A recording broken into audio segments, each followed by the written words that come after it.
Thanks, Sergey. You too. Thanks for having me. I'm excited that you're able to join us. Yeah, my pleasure. It's always a pleasure to be with the Ethereum community. It's a great community. Well, we all love Chainlink too. Thank you. One of the things that I think is super exciting to me is that it's been 7 years now since the original Chainlink white paper came out. And obviously we've seen so many new things come out in terms of kind of how blockchains have evolved, just all new, entirely new concepts to just apply cryptography get better and better. And my kind of first question to you is, walk us through kind of what the very first version of Chainlink was to you, and is this the same future that you imagined 7 years ago, and if not, kind of how has it changed? Yeah, so the Chainlink white paper 7 years ago was released this month in September. And then the token sale happened a couple of weeks later, also in September, on September 19th. I don't know what date it is. Today is the 19th.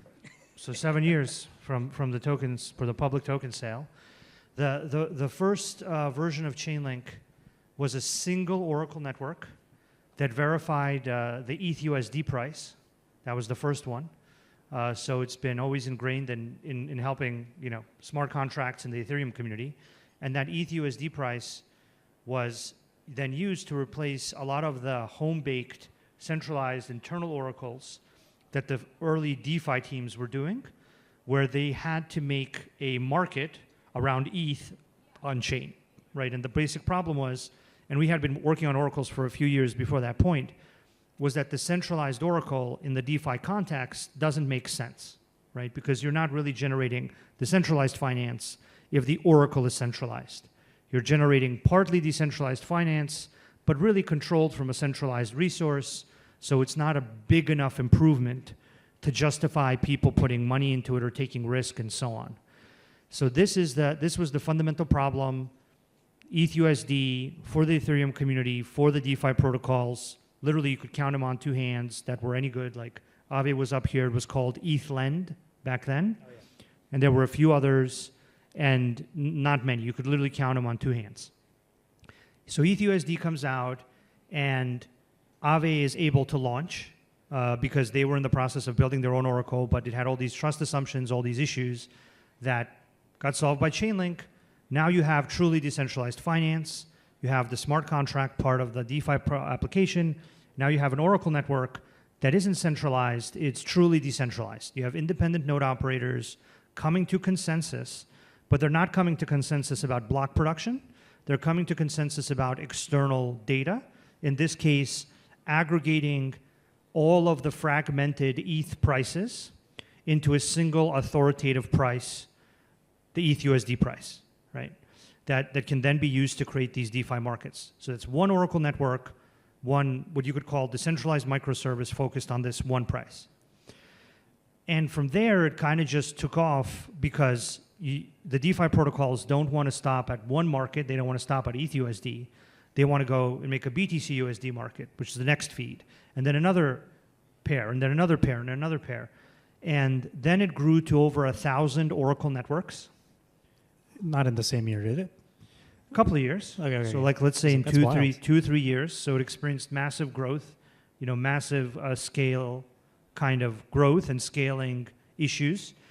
And since then, basically the system has become more and more scalable and then added more types of data. So now Chainlink is the largest provider of price data, the most widely used Oracle network powering the majority of DeFi on Ethereum and other chains.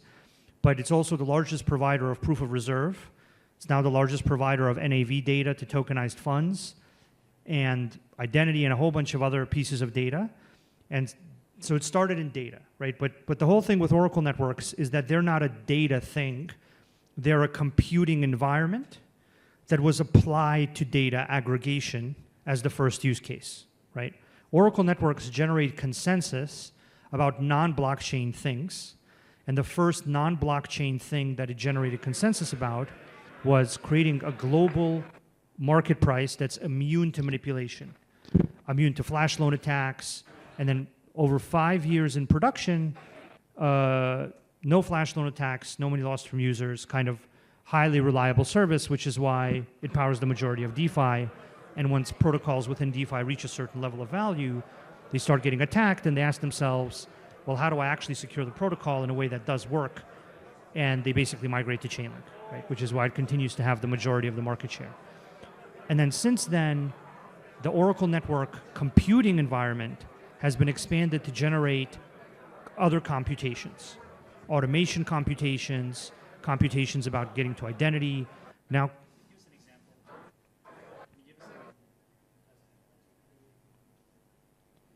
you want to use mine? You switch. I was going to say, can you give us an example of what is it computing on as an Oracle look like, and walk us through that?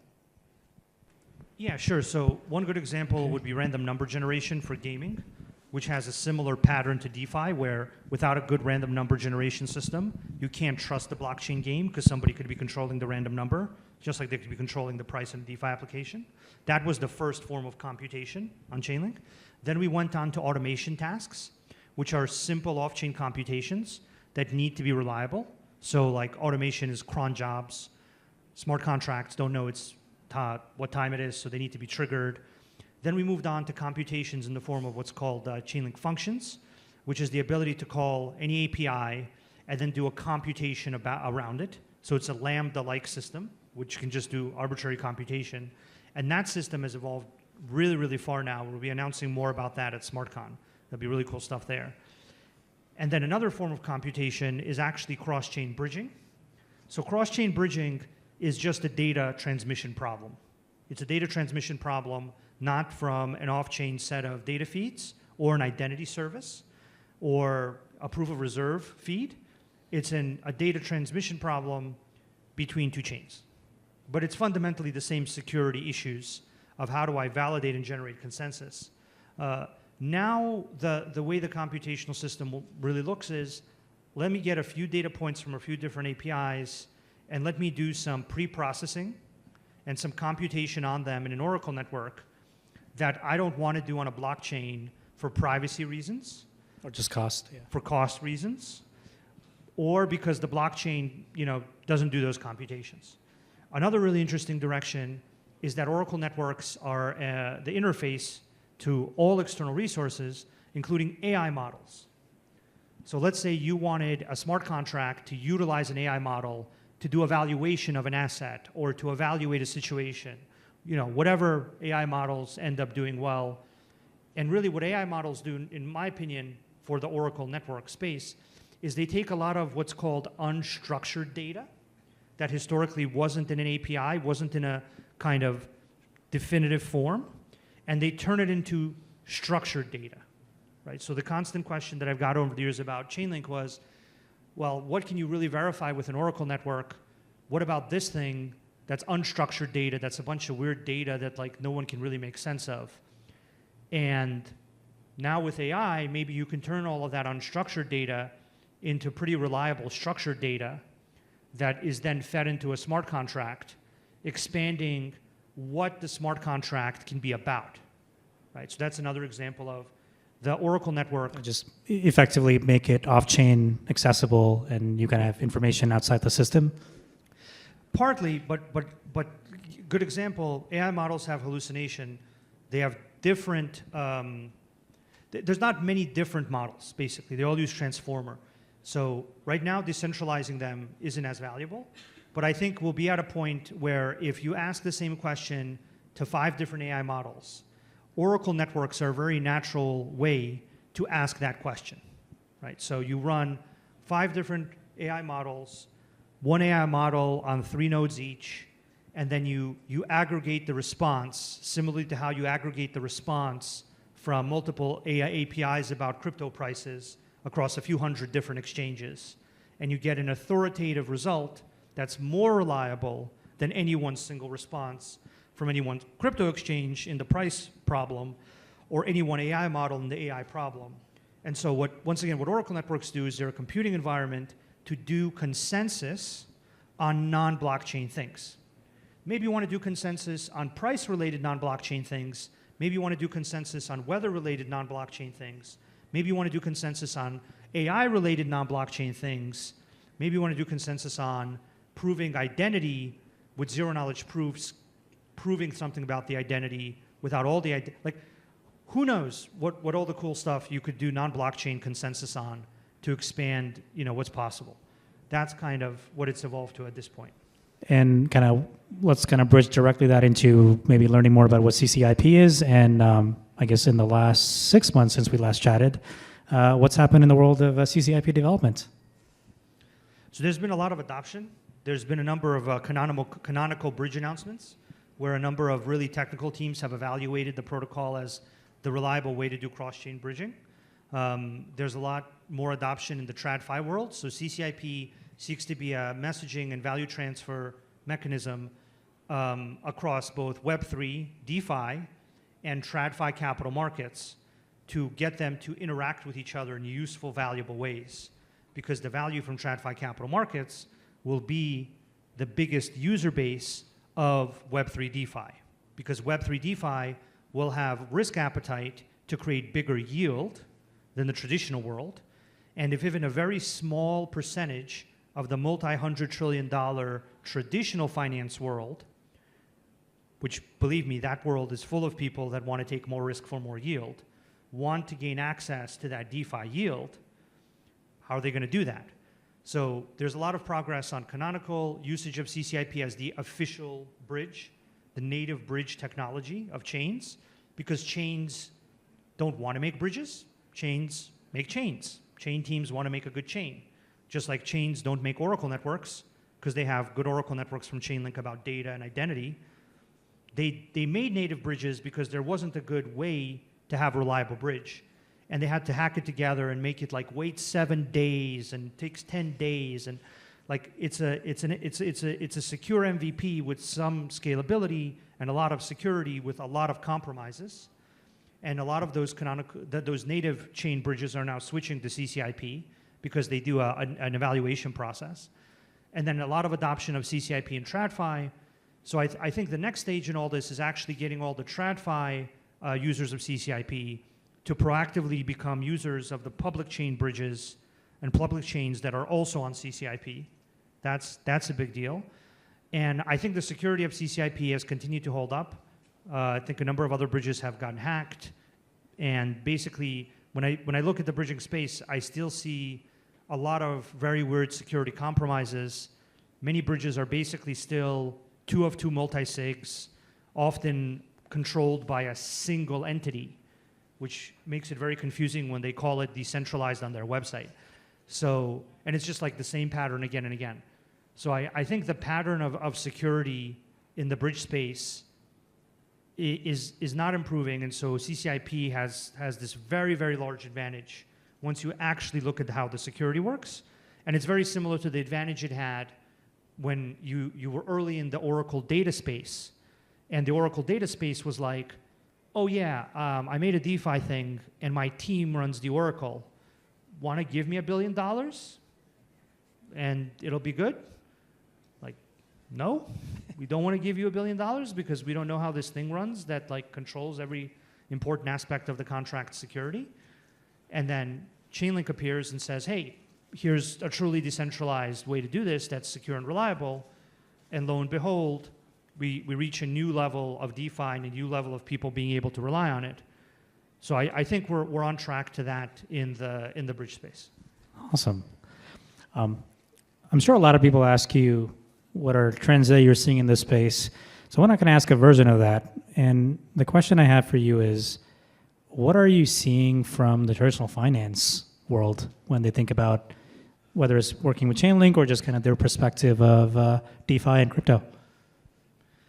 It's super positive. It's the most positive I've ever seen it. Are you sure about that? Yeah. Okay. It's extremely positive.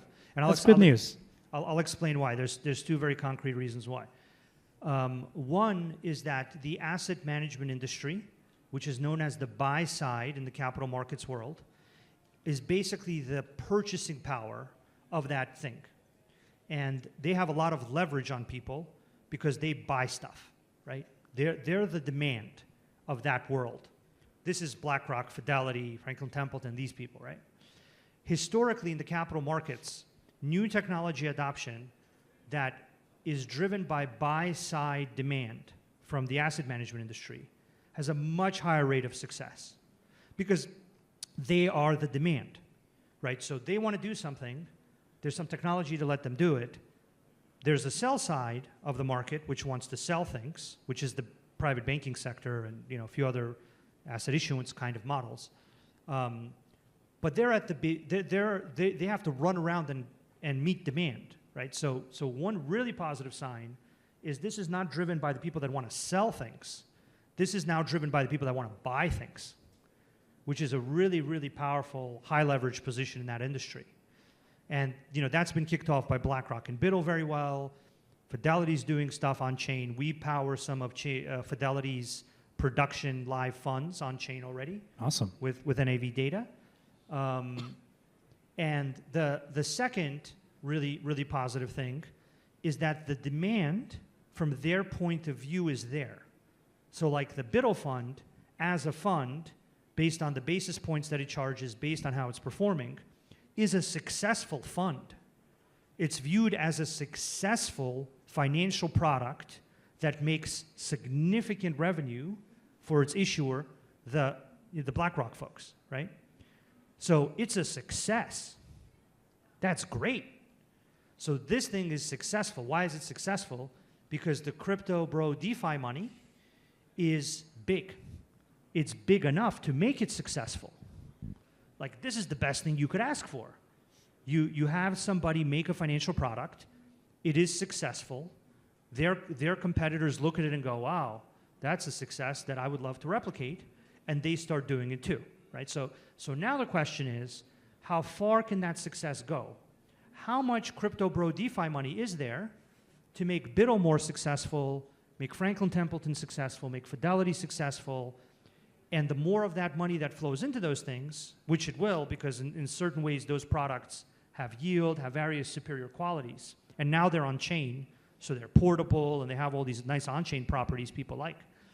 The more successful they are, the more everybody in the TradFi industry can point at them and say, listen, like, you like DeFi, you don't like DeFi, we're here to make money, right? And everyone's like, uh-huh, that's why we're here. Okay, they made a lot of money, like, why are we ignoring this? And there's not really much that people in... You can't debate that. There's not much debate, right? It's like, we're here, like, you don't want to make money? Okay, like, don't work in my digital assets group, right? And that's the third thing that's actually really positive, is now you have dedicated digital asset teams. So I've been working with these people, with the banking sector, for over 8 years. So even longer than Chainlink. So Swift, for example, we've been working with for, like, I think over 8 years, 7, 8 years. Second public pilot with them, worked with many banks and asset managers over that time. And historically, I would be dealing with the quote-unquote innovation people, right? So then, like, let's do an experiment. Let's think about it. Let's try something out. Let's do a pilot, whatever. Now you have people who only do digital assets. You have a dedicated digital asset product manager. You have a dedicated digital asset engineering leader. You have a dedicated digital asset, so on and so on. If that makes sense. This is really, really big, because those people have KPIs, performance, payouts, all this stuff based on what do they generate. So I personally think that if you just look at the amount of money that you're talking about in the traditional financial world, it's way, way more than our industry. Like, personally, I think the RWA industry will overcome the total value in cryptocurrencies. And then our industry... Say that one more time. I fully didn't catch that. So RWAs. RWAs, okay. Stable coins, gold coins, real estate coins, whatever coins, tokenized funds, that will surpass the value of cryptocurrencies. And then our industry will not be about cryptocurrencies. It will be about blockchain technology being used for all assets, not just for this crypto. Cryptocurrency will be a part of it. It'll be a few $1 trillion of value, but there will be more trillions in value in this other format of RWAs, tokenized funds, all this stuff.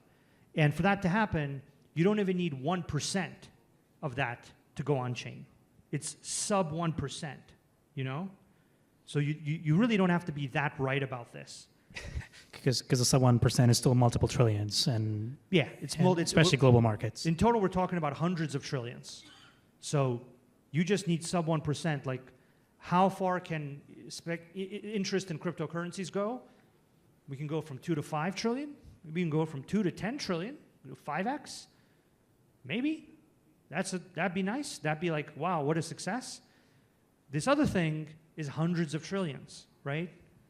Depends who you talk to, between 400 to 800 trillion, depending on how you value the derivatives market, right? Yeah, I was going to say derivatives themselves are like 100 plus, but so it depends just how you value derivatives, notional value, this value, that value. But sub 1% of that is well over 10 trillion. And you have the biggest people in that industry starting to say, hey, why don't we migrate all this value onto a blockchain? And like they're doing it. It's happening. So yeah, our industry it's kind of like, right, you know, the internet started out with email. Great. And everyone was like, email is going to kill the US Postal Service. That's what the internet is. Like, yeah, at a certain point in time, that's what the internet is. But what the internet really is information technology. Information technology is images, credit card numbers for, you know, combine those, you get e-commerce, video calls, all this stuff, right? So the internet really changed from like being defined by email. I feel like the early days of tokenization in cryptocurrencies is like the email days of our industry.